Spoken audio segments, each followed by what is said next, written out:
The 2020 Rookie of the Year race is getting more interesting day by day. Despite Zion making his debut mid-January, it appeared John Morant was a lock to win the award, but after Williamson's dominance, averaging over 23 points over his first 13 games, historic stuff, doing so in less than 29 minutes. If Zion was fully healthy to start the season, he likely would have been the first rookie All-Star since Blake Griffin. How's it going, guys? My name's Wilson. Today, we're not going to talk about this year's Rookie of the Year race, but former Rookie of the Year winners who seem to have bright futures to become stars for many years but completely fell out afterwards. Here are 7 former Rookie of the Year winners whose performance diminished right after. Starting off with the most recent one, CarterWilliams. In case y'all forgotten, he's still in the NBA, comes off the bench for the Orlando Magic, now a below average player who was fighting for his career a couple seasons ago even, and hanging on for now. MCW was the 11th overall pick in the 2013 draft, picked 4 spots ahead of Giannis and right behind CJ McCollum, having one of the best rookie debuts all time. Who can forget about his near quadruple double against the defending champion Heat? 22 points, 7 rebounds, 12 assists and 9 steals in a 4-point win. Even outplayed the best player in the game at the time, LeBron James. Was the best player on the tanking Sixers team that won 19 games. CarterWilliams had the green light to do whatever he wanted at the point. Averaged nearly 17 points, over 6 and 6, 2 steals, putting him with Magic Johnson and Oscar Robertson as the only 3 rookies to put up those numbers. Despite shooting just under 41% and abysmal 26 from deep, the rookies weren't that great that season. Victor Oladipo finished second place, put up 14, 4 and 4. Given his opportunities to play big minutes, expectations could not have been any higher going into his second season, viewed as the Sixers point guard for the future. Former GM Sam Hinkie wasn't a fan, since MCW was already 22 years old as a rookie, had a much lower ceiling than the 19-year-olds. Hinkie decided to trade him February 19, 2015, towards the end of his second season, to the Bucks for a future first. His numbers and productions fell down, was even benched by Jared Bayless. Milwaukee cut ties with him less than 2 seasons, sent him to Chicago for Tony Snell, a bench guy who averaged 5 points a game. MCW's nightmare continued, barely played, averaged 6.6 points and still couldn't shoot the ball at all, became a shell of himself, lost all confidence in his game, averaged twice as less in pretty much every major statistical category. To make matters worse, the Bulls traded for Cameron Payne, a 22-year-old point guard who wasn't a good NBA player but a little better shooter than MCW, who would later sign a contract with Charlotte, even assigned to the G League multiple times. Somebody even made a low-light clip of Carter-Williams missing layups. He then signed with Houston after, lasted just 16 games, waived by the Bulls. Orlando then signed him for 2 10-day contracts, ended up with the team for the remainder of the season. The Magic resigned him again to a 1-year minimum, currently shooting over 40% from the field, his best since 2016. After this season, it could be it for the 28-year-old, one of the biggest fall-offs in NBA history. Tyreke Evans, currently banned from the league for 2 years as of May 2019 for violating the league's anti-drug program. The 30-year-old hasn't been the same since his Sacramento days. Selected 4th overall in the 2009 draft, the 6'6" guard was most effective with the ball in his hands, making plays, had an amazing rookie season, averaged over 20 points, 5.5 rebounds, almost 6 assists on 46% shooting, became just the 4th rookie to ever average those numbers, joining Oscar Robertson,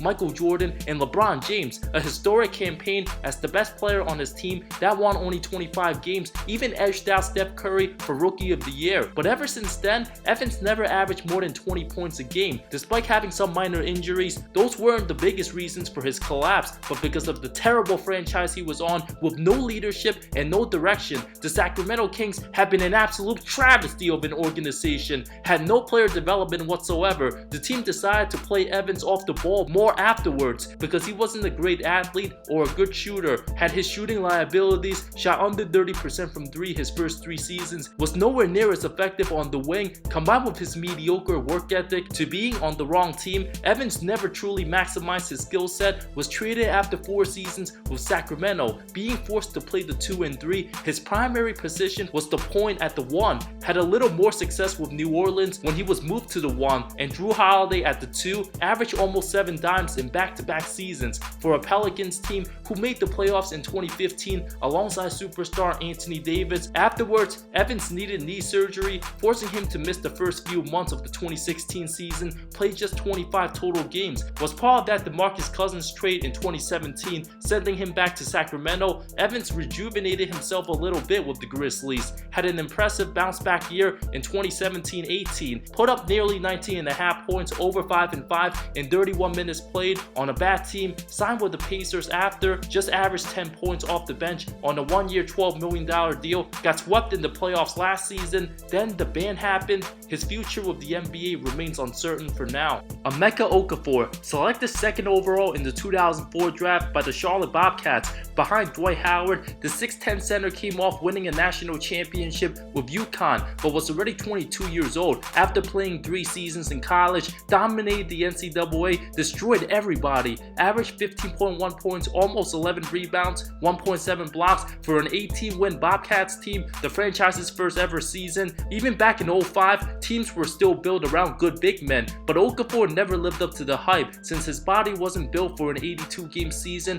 overwent back surgery in college, and was way bigger than everybody else, had a nursing injury that caused him to miss most of the 2006 season, put up decent numbers the next 4 years, but never elevated his game as a traditional big. Traded in summer of 09 for Tyson Chandler, Okafor remained a decent NBA player till after a neck injury, played a season with the Wizards in 2013, made a comeback more than 4 years after with the Pelicans at 35 years old, lasted 26 games, likely never to play in the NBA again after 10 total seasons. Phil Ford, the 6'2 point guard, was drafted 2nd overall in the 1978 draft by the Kansas City Kings. After a successful career at UNC, one of the best players in North Carolina Tar Heel program's history, made an immediate impact, averaged 16 points, almost 9 assists, over 2 steals on 46.5% shooting as a rookie, increased his team win total from 31 to 48 after his arrival, edged out Reggie Diaz for Rookie of the Year. Matter of fact, Ford was so impressive,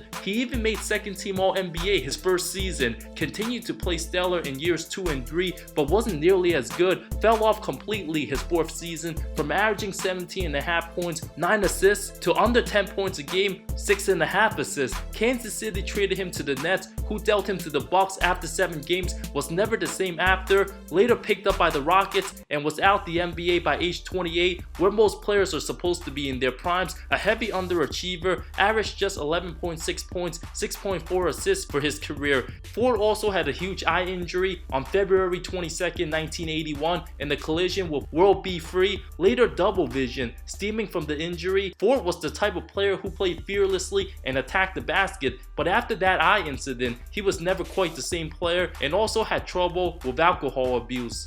Ernie DiGregorio, selected 3rd overall in the 1973 draft out of Providence, led the program to the Final Four in '73. The 6-foot point guard led the league in assists his rookie season, averaged 15.2 points, 8.2 dimes, also led the league in free throw percentage at over 90% that season. In fact, DiGregorio still holds the record for most assists in the game for a rookie at 25, suffered a severe knee injury the following year, only played 31 games. His points dipped by nearly 8 a game, would never average more than 5 assists in any season again before his injury. He was averaging 19.3 points, 8.2 dimes his first 6 games in his 2nd season, would end up only playing 5 total seasons, traded to the Lakers in '77, waived and signed with Boston after, was just 27 years old when he was out the league. Ray Felix, the Rookie of the Year winner in 1954, the 6'11 center was the 1st overall pick in the '53 draft. Selected by the Baltimore Bullets, Felix made the All-Star team, averaged 17.6 points, over 13 rebounds, but was traded to his hometown team, the New York Knicks, the following year. Never made another All-Star team again. His numbers continued to dip every season, made the finals his last 2 years with the Lakers in '61 and '62, but lost to Russell Celtics. Felix tragically passed away from a heart attack in 1991 at age 60. Don Monk Meineke, the winner of the first ever Rookie of the Year award, the 6'7 power forward was selected 12th overall out of Dayton by the Fort Wayne Pistons. The NBA only had 10 total teams back then. Meineke averaged 10.7 points, almost 7 rebounds his first year, also averaged almost 5 fouls a game, still holds the record for fouling out the most times in the single season with 26, but was never good after his rookie year. averaged less than 6 points the next 2 seasons, played 5 total years in the NBA, passed away at age 82 in 2013. Honorable mentions includes Ralph Sampson, Alvin Adams, and Damon Stoudemire. While Sampson did become a 4-time All-Star, was amazing his first 4 seasons, but was slowed down by a series of injuries, lasted 9 seasons in the league, and was projected to be one of the greatest players ever if healthy. While Adams averaged 19 and 9 as a rookie in '76, remained a solid player throughout his career, played all 13 seasons with the Phoenix Suns. While Stoudemire averaged 19 and 9 assists as a rookie, Toronto was an awful team. Traded to the Blazers 2.5 seasons after, Stoudemire was a solid starting point guard, but was part of a dysfunctional Jail Blazers team. He's now the head coach of the University of Pacific men's basketball team. Thank you so much for watching this video. More good stuff coming soon. See you next time.